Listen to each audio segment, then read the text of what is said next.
మీ అందరికీ ఈ మ్యాచ్ గుర్తుందా? ఇది T20 వరల్డ్ కప్ 2024లో ఇండియాకి అలాగే ఆస్ట్రేలియా మధ్య మ్యాచ్ జరుగుతూ ఉంది. ఆ మ్యాచ్లో రోహిత్ శర్మ పిచ్చి కొట్టుడు కొడతాడు. ఇది ఏకంగా 41 బాల్స్లోనే 92 రన్స్ కొట్టాడు. గుర్తుందా? ఆ మ్యాచ్ గుర్తొచ్చిందా? స్టార్క్ని థర్డ్ ఓవర్లో ఏకంగా 29 రన్స్ కొడతాడు. సో గుర్తొచ్చే ఉండేది మీ అందరికీ. ఇప్పుడు కూడా చాలా రీల్స్ నడుస్తూనే ఉంటున్నాయి దాని గురించి. అయితే మరి ఈ మ్యాచ్లో రోహిత్ శర్మ అంత విధ్వంసం ఎందుకు క్రియేట్ చేశాడంటారు?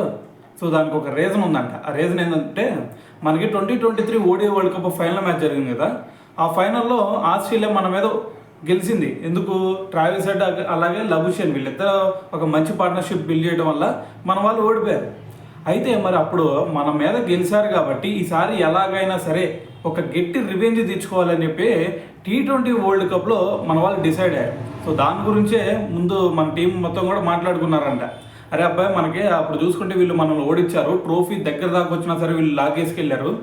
ఈసారి మాత్రం మనం ఇప్పుడు కొట్టే దెబ్బ ఆస్ట్రేలియా ఈ టోర్నీ నుంచే బయటికి వెళ్ళిపోవాలి. ఇప్పుడు కనుక మనం గెలిచామంటే ఖచ్చితంగా వీళ్ళు టోర్నీ నుంచి బయటికి వెళ్ళిపోతారు. సో మరి ఎట్టి పరిస్థితుల్లో ఈ మ్యాచ్ మనం గెలవాల్సిందే అని చెప్పేసి మన టీం డిసైడ్ అయిందంట. సో రోహిత్ శర్మ కూడా అదే మెంటల్గా ఫిక్స్ అయిపోయాడంట. సో ఇప్పుడు నేను ఆడబోయే ఇన్నింగ్స్ ఖచ్చితంగా వన్ సైడ్ అయిపోవాలి మ్యాచ్ అని చెప్పేసి ఫిక్స్ అయిపోయి, దాని తర్వాత గ్రీజ్లోకి వచ్చిన తర్వాత విధ్వంసం చూస్తే మీకు అర్థమైపోయింది. ఏకంగా 7 4లు, దాని తర్వాత 8 6లతో విధ్వంసం క్రియేట్ చేశాడు. మనకి రోహిత్ శర్మ ఉన్నంతసేపు కూడా స్కోర్ బోర్డు పరిగెత్తుతూ ఉంది. సో మరి దీని అంతటికీ రీజన్ ఏంటి అంటే, మనకి ఓడే వరల్డ్ కప్లో మనల్ని ఓడించారు కాబట్టి గట్టి రివెంజ్ తీర్చుకోవాలని చెప్పేసి ఆ రోజు రోహిత్ శర్మ అంత విధ్వంసం క్రియేట్ చేశాడు అనమాట.